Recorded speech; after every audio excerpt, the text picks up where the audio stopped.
राधे राधे। सभी का BL sir YouTube channel पर हार्दिक स्वागत और अभिनंदन।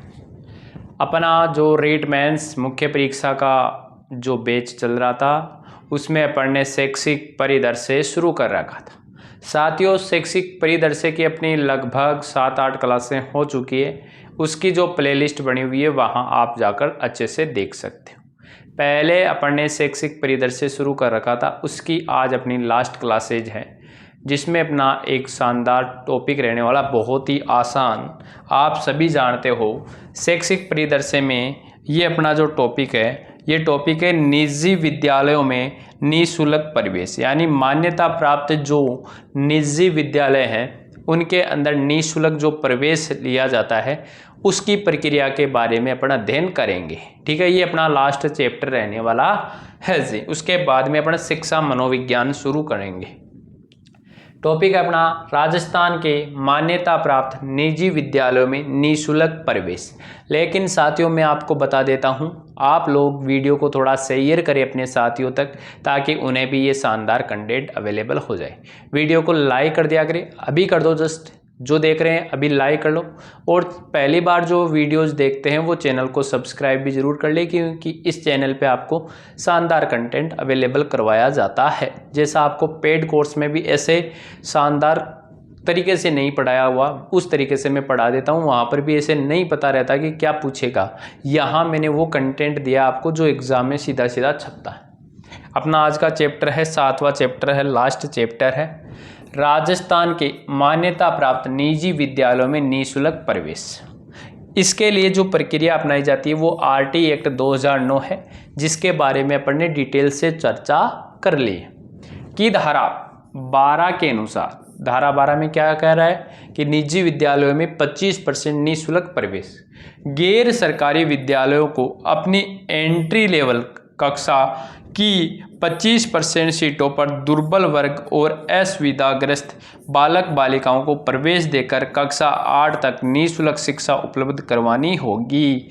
धारा 12 में कहा है कि जो भी निजी विद्यालय हैं, लेकिन वो मान्यता प्राप्त निजी विद्यालय हैं, यदि वो विद्यालय क्या करते हैं भाई, यदि वो अपनी एंट्री लेवल यानी कक्षा 1 है एंट्री लेवल या एलकेजी है, उस एंट्री लेवल में जितने विद्यार्थी आते हैं उनके 25% विद्यार्थियों को आरटी के तहत निःशुल्क प्रवेश देकर उन्हें 8वीं तक क्या करवाना पड़ेगा, अध्ययन करवाना पड़ेगा। ये कहता है 2012-13 में प्रवेश दिए जा रहे हैं। इसमें कब से प्रवेश दिए जा रहे हैं? 2012-13 से प्रवेश दिए जा रहे हैं। यानी इस प्रक्रिया में 2012-13 से प्रवेश देना प्रारंभ कर दिया गया है। निजी विद्यालयों में निःशुल्क प्रवेश का जो प्रावधान है वो क्या प्रावधान है? सीट की यदि बात करें तो कितनी सीट पर यह प्रवेश देना पड़ेगा? तो सीट अपन बात करें तो कुल एंट्री लेवल की 25% सीटों पर। एंट्री लेवल का मतलब यदि कोई कक्षा 1 में प्रवेश देता है, किस में देता है? कक्षा 1 में प्रवेश देता है और 1 में से मान लो उसके पास में 50 सीट है, तो इन 50 सीट का 1/4 यानी 25% जो सीटें होगी वो किससे बढ़नी होगी? यानी 12 सीटें, 12.5 होती है, 12.5 जो सीटें हैं वो किससे बढ़नी होगी? निःशुल्क आरटी के तहत बढ़नी होगी। क्लियर है? प्ले ग्रुप निःशुल्क प्रवेश के लिए मान्य नहीं है। प्ले जो ग्रुप है वो मान्य नहीं है, अर्थात एलकेजी से आप प्रवेश दे सकते हो, प्ले ग्रुप इसके लिए मान्य नहीं है, या फिर कक्षा 1 में आपको प्रवेश देना होगा। ठीक है जी। पूर्व प्राथमिक शिक्षा की आयु 3 वर्ष से अधिक नहीं होनी चाहिए। यदि पूर्व प्राथमिक शिक्षा की आयु है वो 3 वर्ष से अधिक नहीं होनी चाहिए। पूर्व प्राथमिक कक्षा, प्राथमिक से पहले की आयु। निःशुल्क प्रवेश के लिए पात्रता क्या है? निःशुल्क प्रवेश के लिए पात्रता क्या है कि किस पात्रता के तहत निःशुल्क प्रवेश दिया जाएगा, यानी कौन से बच्चों को कौन से विद्यालय निःशुल्क प्रवेश दे सकते हैं। आप सभी भी ये जानते हो, आजकल ऑनलाइन प्रक्रिया चलती है आरटी के तहत एडमिशन होने की। बालक निजी विद्यालयों के क्षेत्र में निवास करने वाला हो, पहली बात है कि वो बालक है जो आरटी के तहत प्रवेश चाहता है वो वहाँ के निजी विद्यालय के क्षेत्र में निवास हो, यानी उस ग्राम पंचायत का होना चाहिए। क्लियर है? ग्राम पंचायत में भी पहले वरीयता उस वार्ड को दी जाएगी जिस वार्ड में विद्यालय स्थित है। बालक दुर्बल वर्ग एवं असुविधाग्रस्त समूह का होना चाहिए। बालक है वो क्या होना चाहिए, दुर्बल वर्ग का होना चाहिए और असुविधाग्रस्त समूह से होना चाहिए। दुर्बल वर्ग यानी अभिभावक की वार्षिक आय 2.5 लाख से कम है तो उसको कहा जाता है दुर्बल वर्ग। यानी ऐसा परिवार जिसकी वार्षिक आय 2.5 लाख रुपए से कम है तो उसको कहा जाता है दुर्बल वर्ग। पहली पात्रता हो गई, यानी पारिवारिक आय 2.5 लाख से कम होनी चाहिए। असुविधाग्रस्त बच्चों में कौन कौन से आते हैं? असुविधाग्रस्त अनुसूचित जाति के 16% है। अनुसूचित जाति यानी एससी के कितने 16% या जनजाति के 12%, जनजाति यानी एसटी के। एससी वर्ग के कितने होने चाहिए 16%, एसटी के कितने 12।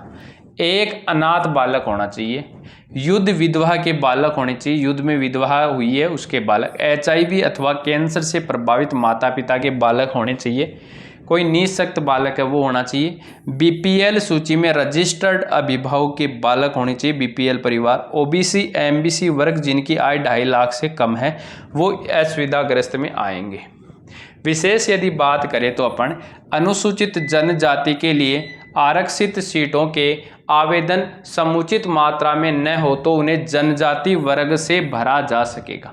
यानी अनुसूचित जाति के लिए आरक्षित सीटों के आवेदन समुचित मात्रा में न हो तो उन्हें किससे भरे जाएंगे? जनजाति वर्ग से भरा जा सकेगा। अनुसूचित जाति के नहीं मिलने पर जनजाति वर्ग से भरा जा सकता है। क्लियर है? अब बात करते हैं निःशुल्क प्रवेश के लिए आयु संबंधी पात्रता कि आयु की क्या पात्रता है। वो पात्रता तो थी कि कौन से समूह से होंगे, क्या होंगे। निःशुल्क प्रवेश के लिए आयु संबंधित पात्रता विकल्प होंगे।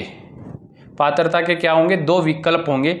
या तो अधिनियम के अनुसार कक्षा 1 के लिए न्यूनतम 6 वर्ष व पूर्व प्राथमिक के लिए न्यूनतम 3 वर्ष होनी चाहिए।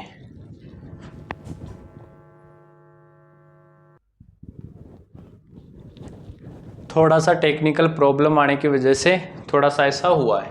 अब देखते हैं आगे निःशुल्क जो प्रवेश की बात करें। निःशुल्क प्रवेश के लिए आयु संबंधित पात्रता के 2 विकल्प होंगे। यानी आयु के लिए 2 विकल्प उनके पास होंगे बच्चों को। पहला विकल्प ये रहता है कि अधिनियम के अनुसार कक्षा 1 के लिए तो न्यूनतम आयु 6 वर्ष है वो, और पूर्व प्राथमिक के लिए न्यूनतम 3 वर्ष आयु है वो होनी चाहिए। पूर्व प्राथमिक के लिए क्या होना चाहिए? 3 वर्ष, और अधिनियम के अनुसार कक्षा 1 में 6 वर्ष की आयु हो जानी चाहिए न्यूनतम, तब उसे ये प्रवेश मिलेगा।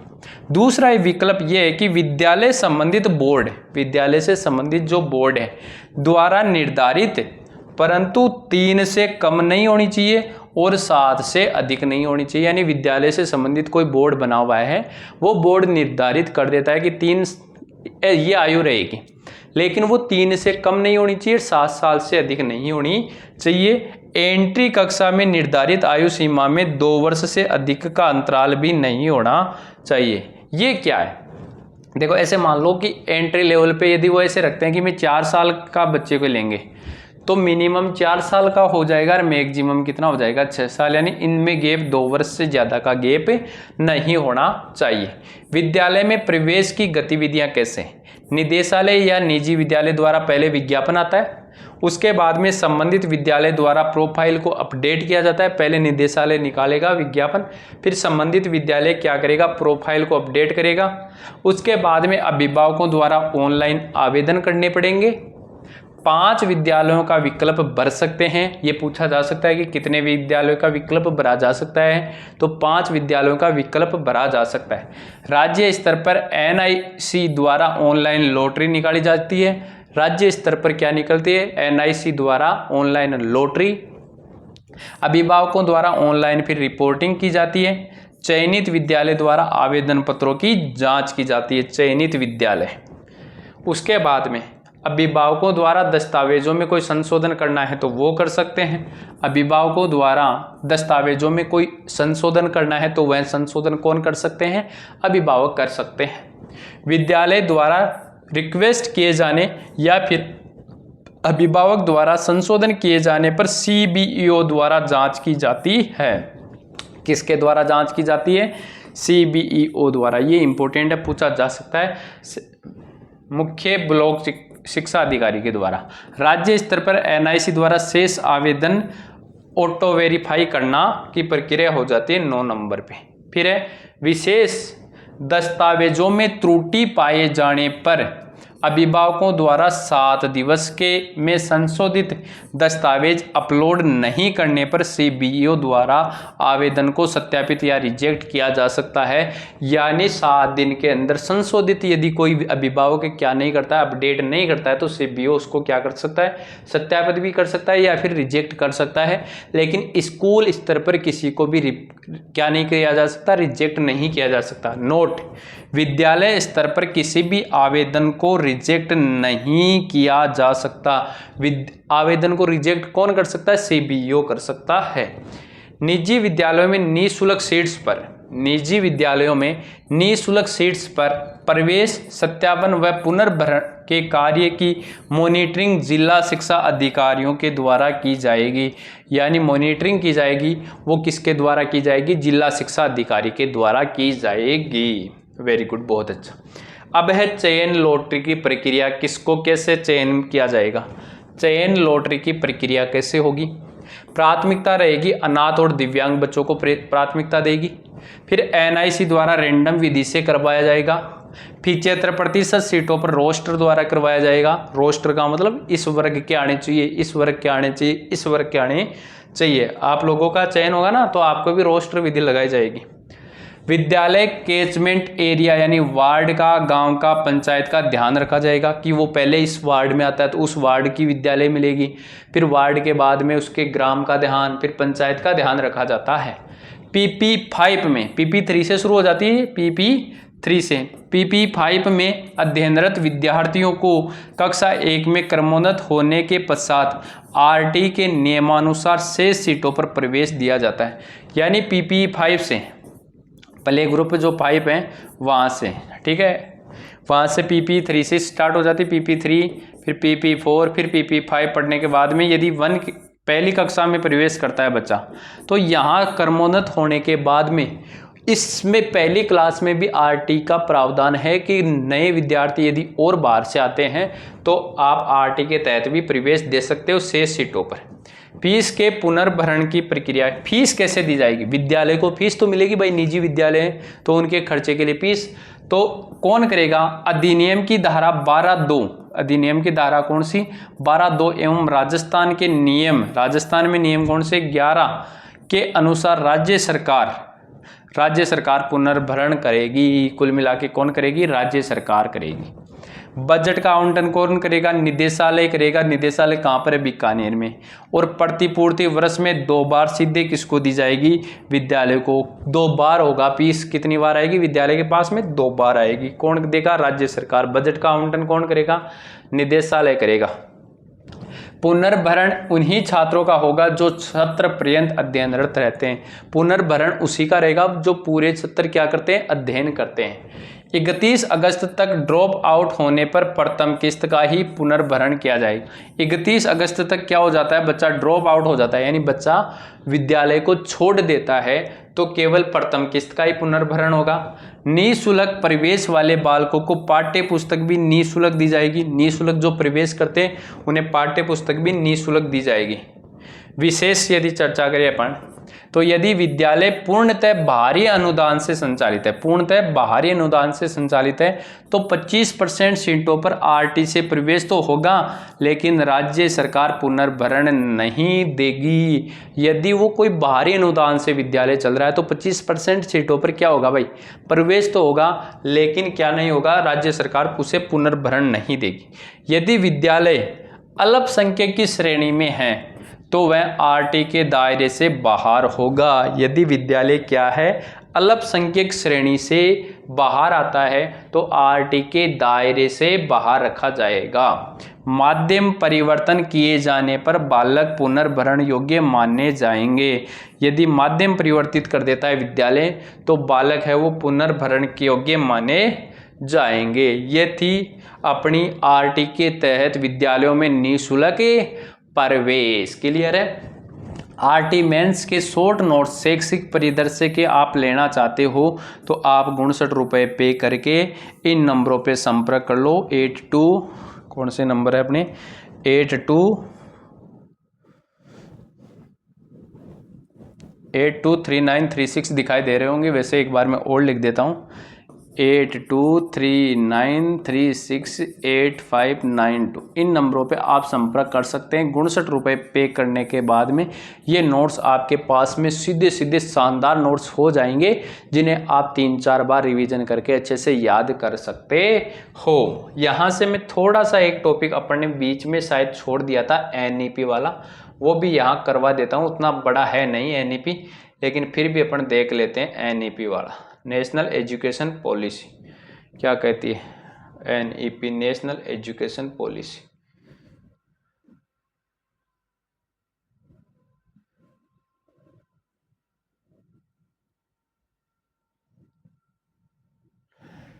राष्ट्रीय शिक्षा नीति 2020 कौन सी है? राष्ट्रीय शिक्षा नीति 2020 नई एजुकेशन पॉलिसी आई थी NEP 2020। इसको भी देख लेते हैं। ये प्रतिस्थापन की थी राष्ट्रीय शिक्षा नीति 1986, यानी दूसरी शिक्षा नीति 1986 को। पहली कब आई थी? तो पहली आई थी 1968 में। 1968 वाली को 1986 ने रिप्लेस किया था। इसको किसने कर दिया था? 1986 को। ये क्रमांक में तीसरी है। निवेश है GDP का 6% शिक्षा पर निवेश रहेगा भाई। GDP का कितना परसेंट? 6% शिक्षा पर निवेश रहेगा। ये इसकी सिफारिश किसने की थी? तो सिफारिश की थी के कस्तूरिरंगन समिति। कौन सी समिति? कस्तूरिरंगन समिति की सिफारिश पर। अध्यक्ष थे डॉक्टर के कस्तूरिरंगन। इसका गठन जून 2017 में किया गया। इसने मसौदा प्रस्तुत किया 31 मई 2019 को। कब मसौदा? 31 मई 2020 को। जिसको केंद्र सरकार ने कब मंजूरी दी? मंजूरी दी 29 जुलाई 2020 को। ये इंपॉर्टेंट है भाई।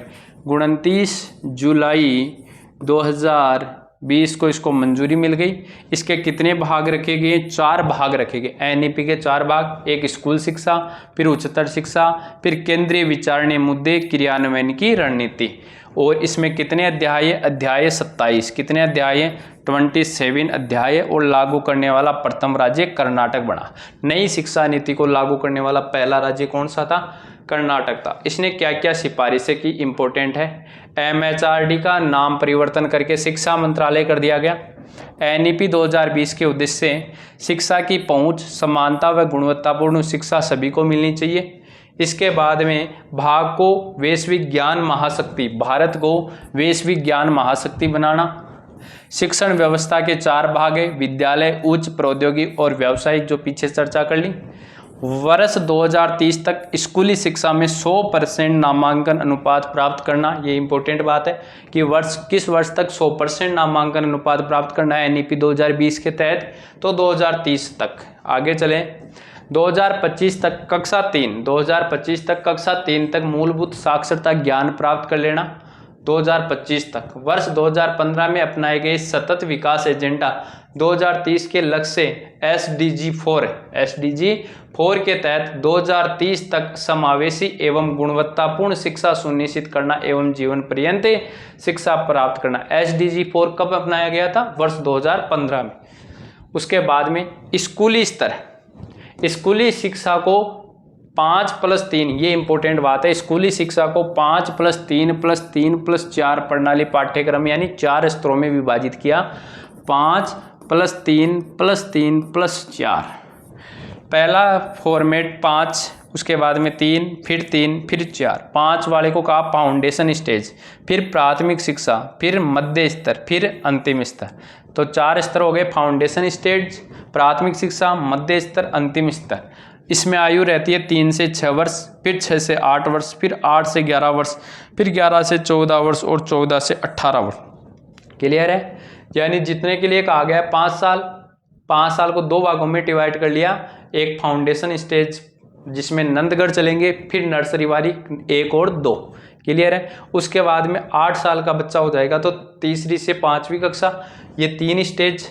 उसके बाद में 3 स्टेज मध्य स्तर की चलेगी 6 से 8 तक। उसके बाद में 9, 10, 11, 12, 9 से 12, यानी नंदगढ़ 3 से 6, फिर नर्सरी 6 से 8, उसके बाद में 8 से 11, फिर 11 से 14, 14 साल का बच्चा 8वीं पास कर लेगा इसके तहत। ये विशेष है, ये यहाँ से क्वेश्चन पूछा ही जाना है। क्लियर है? शिक्षा प्रणाली में सुधार, पूर्व प्राथमिक शिक्षा पर जोर दिया गया। यहाँ पूर्व प्राथमिक शिक्षा पर जोर, 3 वर्ष से ईसीसी यानी प्रारंभिक बाल्यावस्था देखभाल एवं शिक्षा, early childhood care and education, early childhood care and education के द्वारा आंगनवाड़ी और नंदघर के माध्यम से पूर्व प्राथमिक शिक्षा मिलेगी। फिर समावेशी शिक्षा क्या होती है, सभी को दी जाएगी।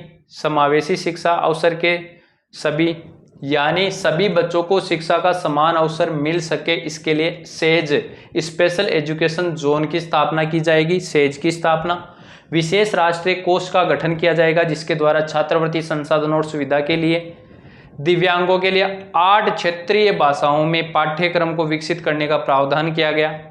भारतीय संकेत भाषा को पूरे देश में मानकीकृत किया गया। बुनियादी शिक्षा क्या है, जो गांधी जी वाले था ना 1935 वाला, 1937, 2025 तक बुनियादी साक्षरता और अंक ज्ञान हासिल करना, स्कूल में शिक्षक छात्र अनुपात को 30:1 से भी कम करना, प्रत्येक शिक्षक स्वेच्छा से प्रत्येक वर्ष 50 घंटों का सतत व्यावसायिक विकास कार्यक्रम को में हिस्सा लेगा। ये इंपॉर्टेंट बात है भाई, 50 घंटे तक। उसके बाद में यदि अपन बात करें तो ईसीसी शिक्षकों को प्रशिक्षित करने के लिए एनसीईआरटी द्वारा 6 माह एवं 1 वर्ष का डिप्लोमा पाठ्यक्रम चलाया जाएगा।